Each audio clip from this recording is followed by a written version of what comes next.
کوئی بھی مصیبت آزمائش اللہ کے حکم کے بغیر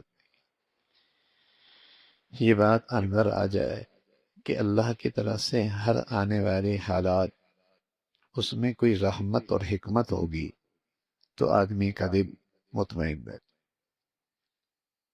جو بھی حالت آئی ہے اللہ کی طرف سے آئی ہے، اور اللہ کی طرف سے آنے والی حالت میں کوئی حکمت ہوگی، اس میں بھی کوئی خیر، کوئی رحمت.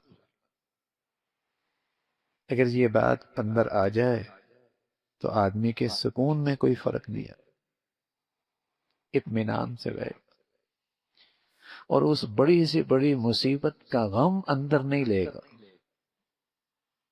وہ مصیبت اس کے لیے غم نہیں بنے، وہ آزمائش اس کے لیے غم نہیں بنے، وہ امتحان اس کی زندگی میں ایک دکھ نہیں بنے.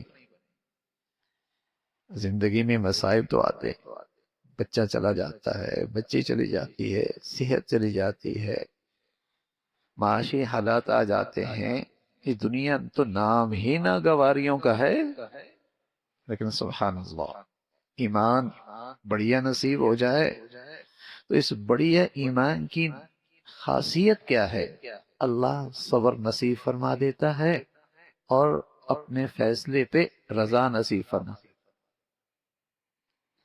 ایمان یقین بڑھیا نصیب ہو جائے، اس ایمان میں یہ بات داخل ہے کہ اللہ حکیم ہے، اللہ رحیم ہے، اللہ حکیم ہے، اللہ رحیم ہے، اللہ کریم ہے، اس کے فیصلوں میں کرم بھی ہے، رحمت بھی ہے، حکمت بھی ہے. یہ ایمان میں داخل ہے. جب کامل ایمان نصیب ہوتا ہے تو اس کی خاصیت ہے آدمی کی زندگی میں صبر، رضا یہ آ جاتا ہے، اللہ کے فیصلوں پہ دل و جان سے راضی. یا ایھا النفس المطمئنہ جب دنیا سے جانے لگتا ہے تو فرشتے اس کے گرد آ جاتے ہیں اور اسے کہتے ہیں یا ایھا النفس المطمئنہ، اے مطمئن دل، اے مطمئن طبیعت اور جی، اطمینان رکھنے والی طبیعت جی، ارجعی الی ربک راضیۃ مرضیہ، آجا اپنے رب کے پاس. تو اللہ سے راضی رہا ہے نا، تو اس کے فیصلوں پہ راضی رہا ہے اور اللہ بھی تجھ سے راضی ہے.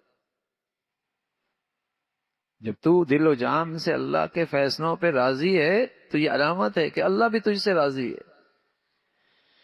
اور جب دل میں اللہ کے فیصلوں پہ شکوے ہیں، شکایت ہے، شکوے ہیں، شکایت ہے، اعتراض ہے، بے صبری ہے، تو تیرا اللہ سے تعلق میں کمزوری ہے، پھر اللہ سے تعلق میں کمزوری ہے.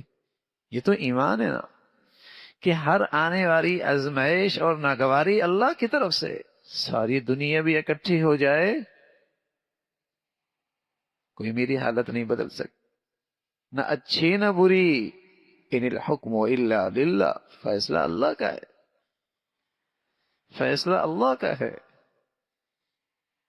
اور جب وہ ذات فیصلہ کر لے ساری دنیا مل جائے، اس فیصلے کو روک نہیں سکتی، رد نہیں کر سکتی.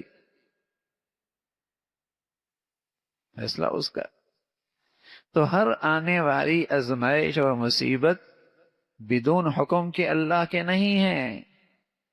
جب یہ بات ہے تو جس کا ایمان بڑھیا ہوتا ہے اس کو ایک بڑی خوبی ملتی ہے، وہ اللہ کے فیصلوں پہ صبر کرتا ہے، راضی رہتا ہے. اور یہ صبر اور رضا آدمی کی زندگی کی ناگواریوں کو خوشگوار بنا دے. زندگی کی ناگواریوں میں بھی یہ آدمی خوشگوار رہتا ہے، تکالیف اور آزمائش کے اندر بھی یہ آدمی مطمئن رہتا ہے.